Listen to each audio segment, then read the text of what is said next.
At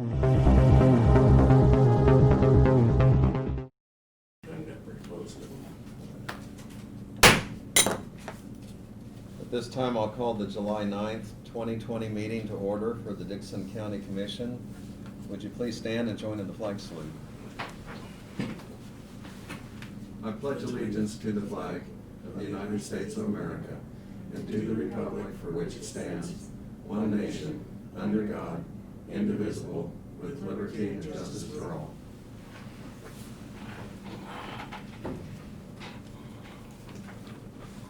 We do have one item to add to our agenda, and that is to consider the purchase of a Ford F-550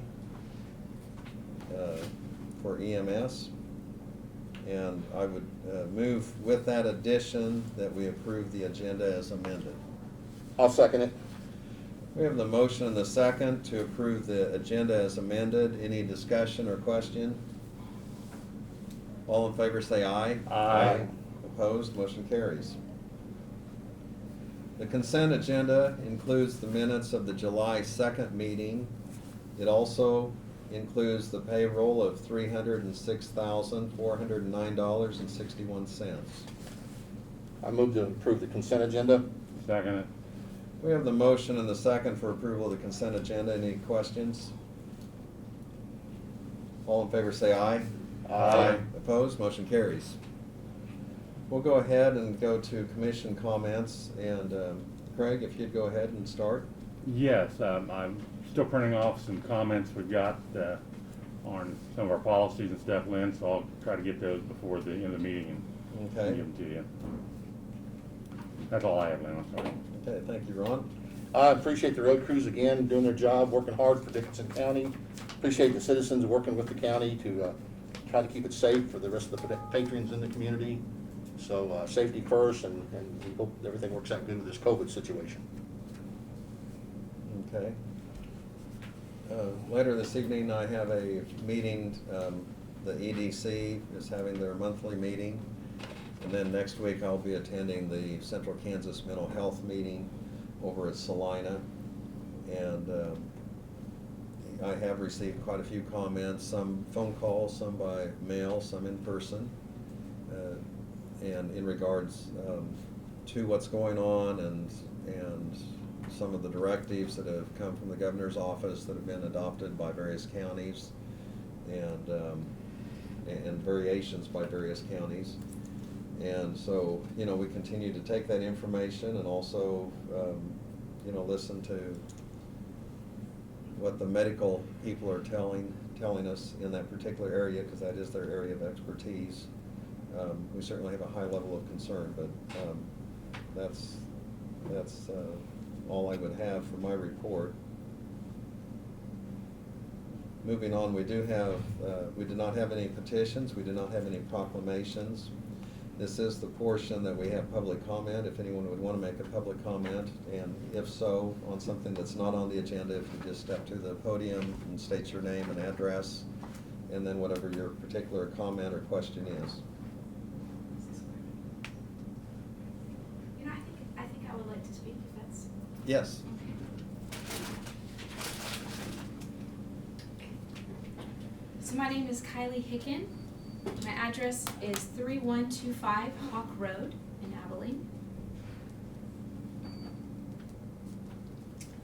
Okay. And I have to apologize because I was going to write something out today. I'm a local business owner and I have 3 small kiddos. So I started and I was interrupted, so bear with me a little bit. But I appreciate you hearing me today, and I thank you for all the work that you do in our town to keep us safe.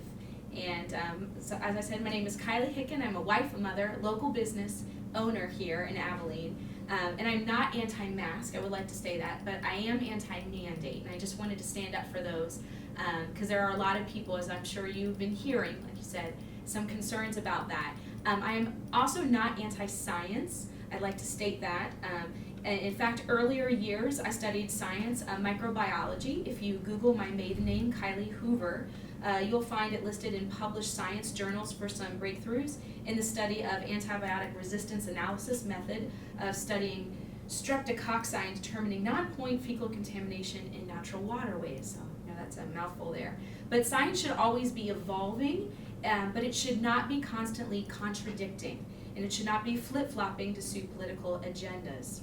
So I could stand here, I could cite numerous scientific studies of why I question the science behind healthy people wearing masks to stop the virus. Of course, they are very helpful for certain things, bacteria especially, but virus, there is a lot of question about viruses. I could point to the virus and tests being done by mask manufacturers. A lot of mask manufacturers says that theirs are not helpful for viruses particularly. And I could also spend my time discussing the fact that despite all the news and severity of the disease, which I do not deny, it's very serious, the CDC is now reporting that the percentage of the deaths due to COVID-related illnesses related to overall deaths in the country are now so low that we are hovering at the threshold of even calling it an epidemic. And this threshold is around 7% is what the CDC is saying. So that's all very good news that we should be very happy about. So, those are things that we could talk about science, but that's not really what I want to talk about. I just want to state for a few minutes a few of the reasons that I feel in this town and what I'm worried about. One of those is the economic part, and this is going off script here. Being a business owner, we look at some of the counties around us who are not following through with the mandate. I'm a little bit worried about that as a lot of people are being thrust into this situation where it's very divisive. When we talk about family members and people, and I see my church family being very divided by this. And I feel, if I'm in a room with someone who asks me to put on a mask, of course I will put on that mask. If I'm with someone who is sick, of course I will put on that mask. But we hear a lot of these comments of mask shaming, and I prefer not to, and I'll get into that in one second. But when I go to these places and people are shaming you, it makes people not want to go into businesses right now. And I'm very worried about that as a business owner. I don't want people to not come into my business and other local businesses coming from outside Geary County or Saline County because they see, here in Dickinson we have this mandate. They might be scared to come in. And so from that economic standpoint, that does worry me. On a personal level, I have a 5-year-old, an 8 and a 10-year-old, but especially my 5-year-old. We look at the statistics and we see that for young kids, especially under 15, the risk that they have for serious illness due to COVID is so low. I mean, it's much less than a regular flu for them. And I'm trying to tell my children, this is not something you should be scared of. You're okay. And then when they go out in the public and they see everyone wearing masks, it's a very different impact for them psychologically. And so I'm trying to protect my children of that. We don't know what that is going to do to them, psychologically going forward. So as a mom, I'm trying to keep them home right now. I don't want to go out until this mandate is lifted because I'm very worried about what that is doing to my children. And so those are some things I just wanted to express to you. And then lastly, just, on one of the more common sense things and, from my scientific background that I don't quite understand that's not being thought about or spoken about is there's really one way to get, or there's a few ways, but we have to get through this epidemic in one way or another, and that is natural immunity or that's vaccines. Those are the two ways. And listening to Dr. Fauci, listening to people talk from the scientific community, if there is a vaccine, and they're still talking if, but hopefully there's a vaccine, they're discussing a 70% effective rate on these vaccines. And they're thinking that only about 50%, 60% of the population will get that vaccine. That is not enough to reach herd immunity at all. So then, if you really go through with your common sense and thinking, the only other way to reach herd immunity is by natural immunity, which means that the healthy people are going to have to go through with this. I mean, that is the only way of logical thinking. No one wants to talk about this, but that's the only way that we are going to get through this is for the healthy people who are going to be 85% of the time asymptomatic to get that. So by not wearing masks, I mean, again, to say this in the most blunt way possible, is really the only way for a community in the end to be able to get through that. So again, that comes off sometimes harsh, but from a public standpoint, when you have to consider all things, and again, from my microbiology background, and virology and epidemiology. These are things that nobody is really speaking about, and so I just wanted to take a few minutes of your time, and I thank you for listening to me, just to bring up those points that I would like you to consider about possibly removing that mandate. I do understand if some businesses would like to keep it there. I feel like we should give them the support that they need. I think it should be an individual decision for businesses and for people, and to support them, because I'm all for individual freedom and liberty, and for people to feel safe on that. But I just wanted to bring my personal feelings up and stand here. So thank you very much. Thank you, Kylie. I appreciate your comments, very thoughtful, and I can tell you're very knowledgeable. Are there any other comments? Kylie, I'd like to make a couple comments. Very, very good presentation you put together. And I will speak as myself as a commissioner. I'm not very educated in that field, but I look upon the people that supposedly are, and I challenge that often and for common sense, but we listen to those that we feel is in there. But as a commissioner, we're taught that policies and regulations don't go under the word of I mean nothing to that. But we are responsible for we.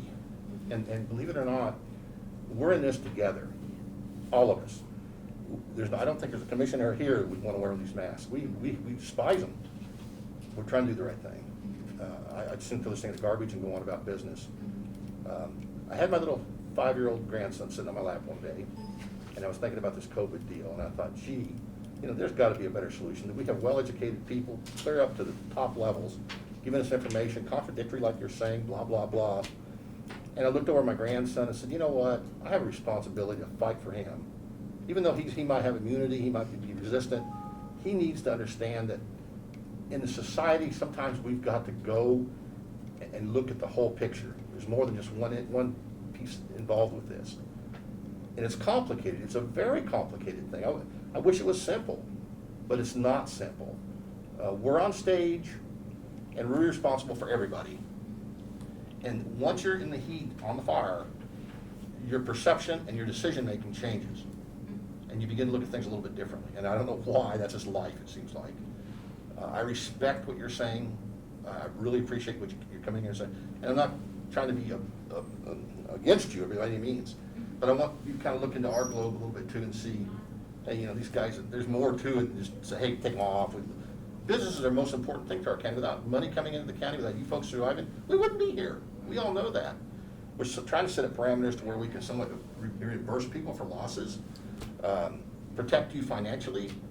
There's some programs out there they have right now that we hope that can help. But again, let's work as a team and get through this horrible, horrible, difficult time. And I appreciate that. Thank you.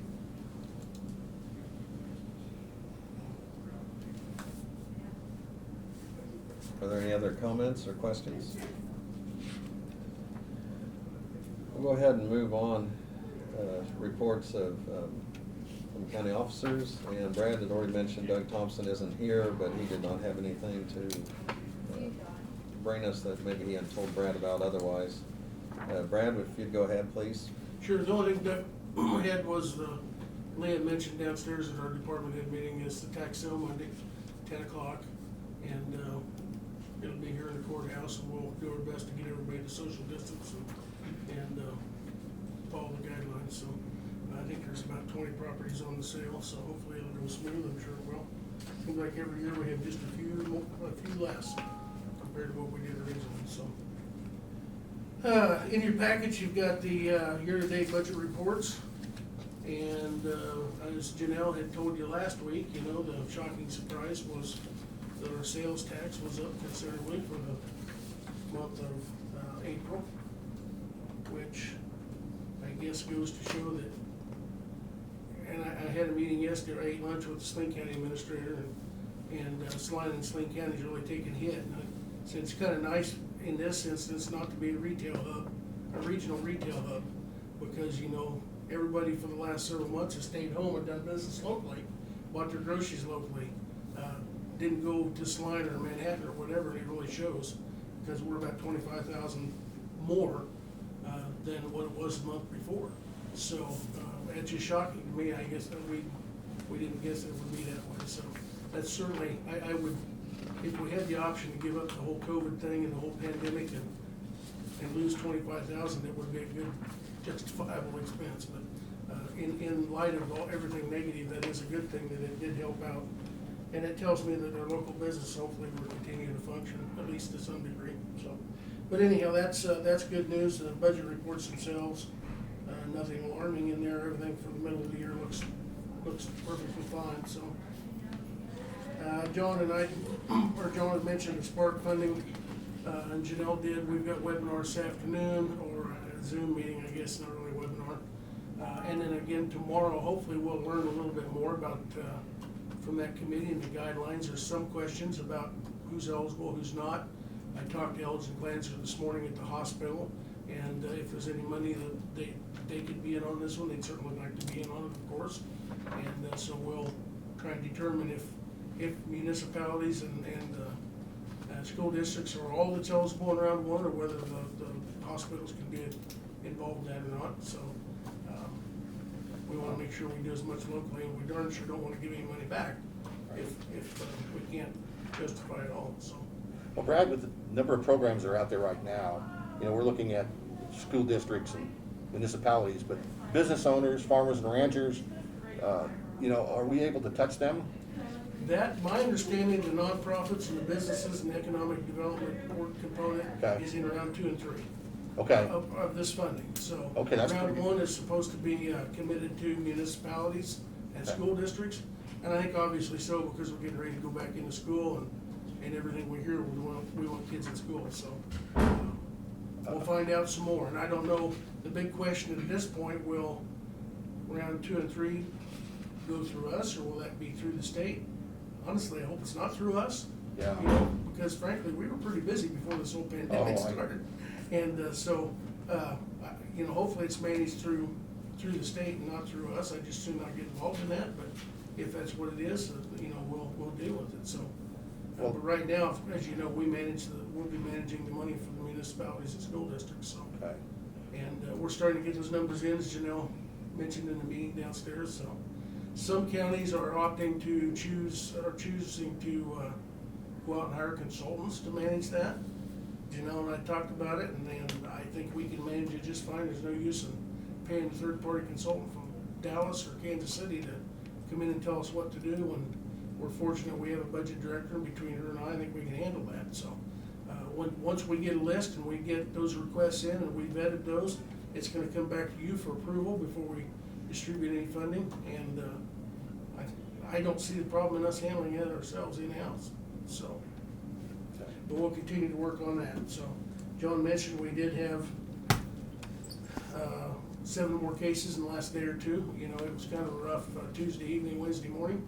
We had, I think, 3 cases Tuesday night that were reported and were positives, and then we got another 4 yesterday. Hopefully that's a spike and then drop back down and not something that's gonna continue. Fortunately, I think they were all, as near as they could tell, attributed to exposures that were outside the county, and not here, so we don't really have a cluster or anything that indicates that happened locally, so.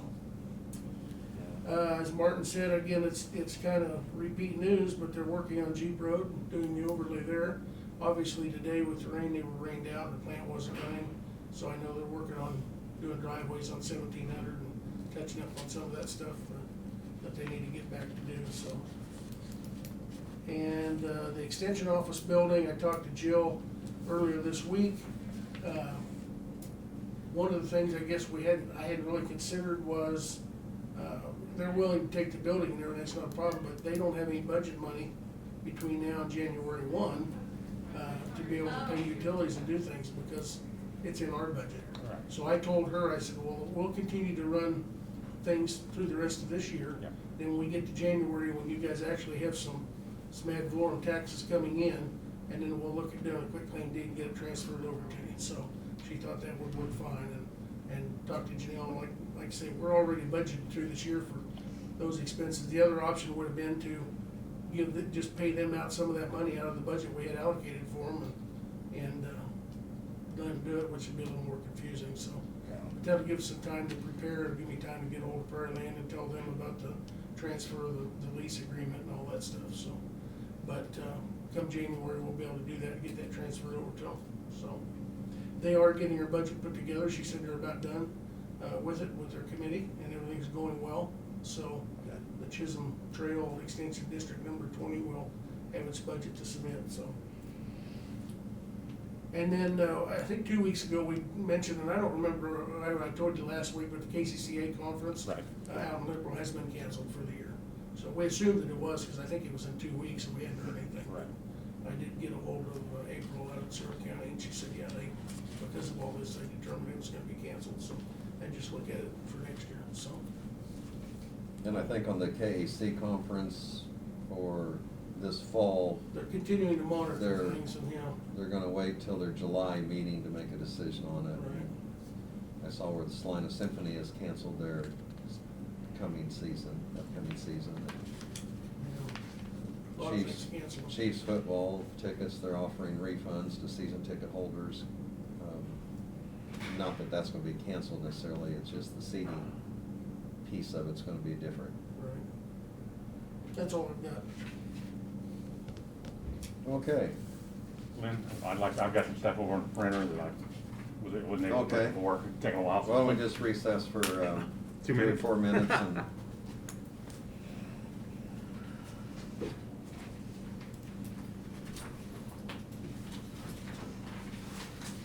Kylie, I do appreciate your comments and, I mean, it's important that we gather information, and I had someone, they kind of had heard the term somewhere about having the emotional intelligence to present the information in a thoughtful way, and we're kind of hearing things on both sides of it, and that I think our doctor had just gotten some information earlier today that some of the younger children, whether it's necessary that they'd wear a mask in a study and so on, but, not that a decision's been made, and that's more for the schools. And I think Lacey Sale, I want to say Goldsmith, she was on the radio this morning for Junction City and trying to explain some of the steps that they're going to take to try to get things to move forward and so on. But all of us are in a period of adjustment. You're too young for this, but back when I was in school, they had the duck and cover because the Khrushchev challenging the U.S., they was going to I bury read a the lot about grandchildren. that. Yeah. Yeah. So Fire drills and air raid we'd drills. have a drill to get under our desk, and then of course, a little bit before then is when all the polio information was going on, and some of that of the herd immunity part has entered some discussions, and yet back then it was such a horrible price to pay, and you still see people that were inflicted by that because it's lifelong. Some of that generation, and parents were afraid, or children, could they go swimming in the pond if other people had ever been there, and could they even go to a local swimming pool, and so It's, and I don't begrudge any decisions that people in authority have to make, because it's hard, like what you were speaking about, it's a hard place that you all are in. So, I certainly understand where you're coming from, but there's the hard thing is you're presented with so many conflicting things right now, but I don't think that sometimes the other side is able to get in right now, because there in fact there is a lot of evidence, and even from the biological standpoint that that we were taught about your immune system is so healthy. From my point of view, what I learned, and if you don't mind me, No, that's fine. From what I studied about the immune system, and we come in contact, honestly, with deadly parasites. There's amoebas in every natural waterway that are absolutely deadly. If you pick a handful up of water, there's absolutely deadly things that can kill you in every scoop of water in the river, every single one. But your immune system is handled that it actually can. And I find it sometimes I think what, some people I don't want to call it my side, I don't mean to say it like that, but it's almost, it's the idea of perspective that I think is sometimes being lost, and what we're giving up in terms of freedom and, you know, from a sociological, you know, standpoint, psychological for our kids, a little bit what I touched on, is that, you know, our bodies are made to fight things. And we look at COVID now with the death rate being so low now that we're finding out all these asymptomatic cases is so low. And then I look at our kids swimming in the rivers and they literally are coming in contact with deadly amoebas. And we're saying, okay, well, COVID's death rate is here, but I know they're coming in contact with deadly amoebas here. And our body is actually functioning this way, but we're putting masks on them that is proven to lower their immunities. Like, what are we really doing? And nobody's really asking those critical questions. And that's the only thing I guess I'm just meaning to question. And I pray that you don't take what I said wrong at the end. I'm like, oh, they're gonna take that out of context and put that in the newspaper. Please don't. You know, about what I'm saying about it. It's, you know, when we hear the cases rise, it's going to rise. We can't stop this. Masks are not going to stop. From what we're reading, and but what's, you know, healthy people are not going to get sick. I think, you know, from my personal point of view, and again, please don't. I hope I'm not overstepping my bounds here. The people that are sick, the people that are elderly, you know, we really need to really rally around those people and protect those people. And the rest of the people, from what we're reading, is the evidence is showing those people are really not going to be harmed very much by that. But at this point, the way it's everywhere, I mean, you can't, if you're not locking people in their homes and saying don't go anywhere at all and don't breathe, it's out there. We can't stop it at this point. And so that's why I don't begrudge you. I just, you guys are in such a tough, you know, damned if you do, damned if you don't right now. So I'm glad I'm not you, but I'm just trying to, I guess, bring a little perspective from some other things that I don't think are getting out there, how, you know, I think we are damaging the immune systems of people that are healthy. And that those things I don't think are being heard, that what are we maybe actually, you know, it's counterproductive, some of these measures. And I don't think those are being heard at all. So that was just my point in coming here, and I don't mean to say, oh, get those people out and get sick. Please don't hear me. That's not what I meant to say at all. I was sitting here, I'm like, I think I didn't say that very well. That's not what I meant to say at all. I fear that it's going to get out, and we just need to be prepared and help people that are, you know, sick, and really protect those people and do the best we can. So again, I thank you for your time. Well, thank you. I hope you didn't take that No, wrong. no. It's been very informational, and you did a very nice presentation, and don't hesitate to get in touch with us again either. So. Okay. Well, thank you very much, and again, thank you for all you do. We trust in your guidance and I'm curious what business you operate. Wizard of Odds and Ends. We do Okay. design and remodeling. So Okay. yeah. Oh, you did it in the paper a while back, weren't you? Yeah. I've got the comments and stuff if you want to stay around for them. If I don't know if Lynn wants to go through them, or you want me to go through them, Lynn? Well, go ahead. Oh, thank you. Well, I mean, it's, Yeah, I know. it's probably on this subject It's matter, on the but- subject. Oh, okay. Yeah, it's nothing to do with anything else. Well, I shouldn't say that.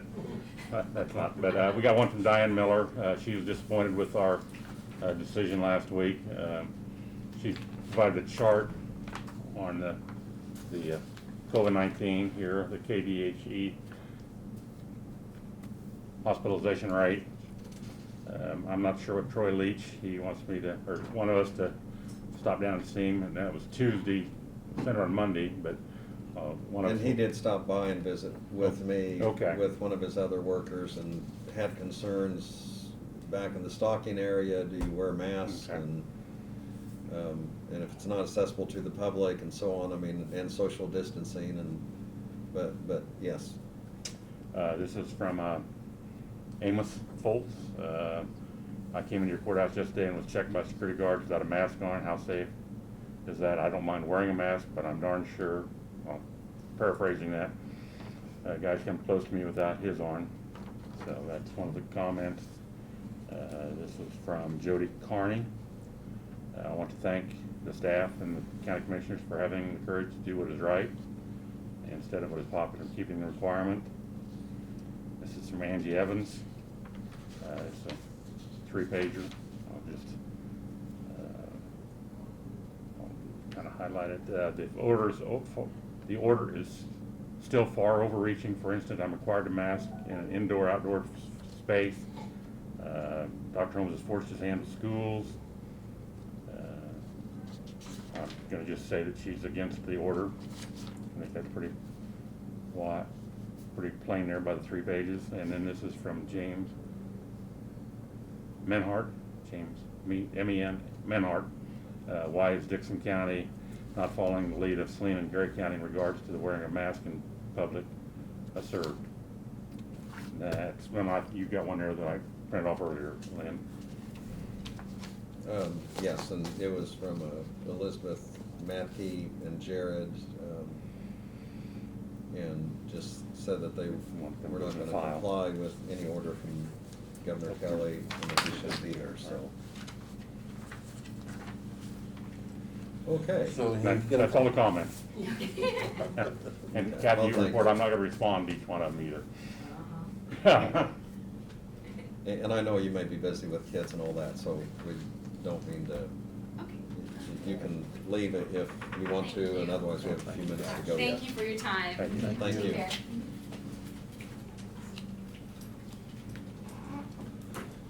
Okay, under notices and communications,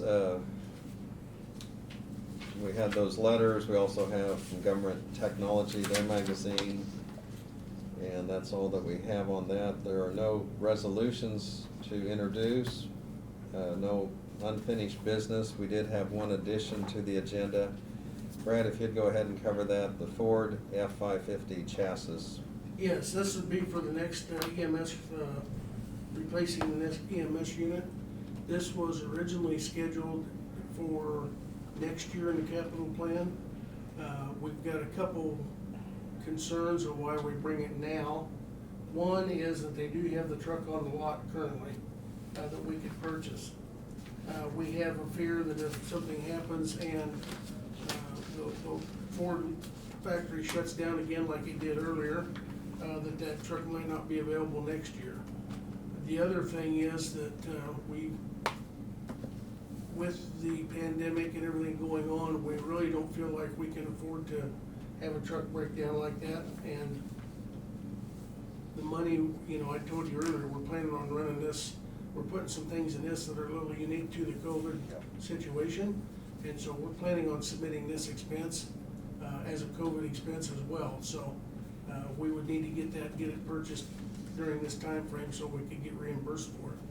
And I guess I would offer the worst case scenario. We've got the money in the capital plan to do it now. Worst case scenario, if we get turned down for that, we've still got it and we can do it. We're still gonna need to do it anyhow. So I think it's a really good option to push it and see if we can get that done. We know a number of other counties that have done the same thing or are going to. So our request would be to go ahead and purchase the 2020 F-550. It would be the same truck as what we've done the last two that we've remounted, except they were 19s. And it would include the liquid spring like we did on that. This is from a Lazy Ford through the state contract. And then John would get with Osage Ambulance in Missouri and try to get us moved up on the queue to get it in and get it remounted. So the $63,983.60 is the total price with the suspension. Okay, any questions? Yeah, which ones, I know you probably don't know, Brad, how old the one, how many miles the one that got on its replaced? I don't know the miles. I know it's an international. Okay, It's one that we've had the most problems with. okay, And I don't know whether you guys were on yet or not when we had it, but we had got it, we hadn't had it maybe a year, and they had to replace the engine on it. oh, I don't And think. luckily, it was under warranty, Yeah. but we had a lot of problems with it overheating Okay. and stuff, and they took it over to Slun, and International replaced the whole engine in it. And so, that took care of some of the problems, but the truck has just been problematic its whole life. So it's the next one in the queue to get replaced. Okay. It's more of a semi-chassis, straight chassis. In other words, we'll be upgrading quite a bit. Well, we'll be upgrading to a reliable truck. And that's why I'm still with the ride and everything, Yeah. the deal that comes out, the less work for the Yes. the EMTs and stuff. Yeah. Okay. Absolutely. Okay, is there a motion to? So move. I'll second it. We have the motion and the second for the purchase of the Ford F-550 chassis there at Olathe Ford for the EMS. State contract price $63,983. Any other discussion or questions? All in favor say aye. Aye. Opposed? Motion carries. Is there a motion to So adjourn? moved. I'll second it. We have the motion and the second to adjourn. Any other discussion? All in favor say aye. Aye. Opposed? Motion carries. We're adjourned.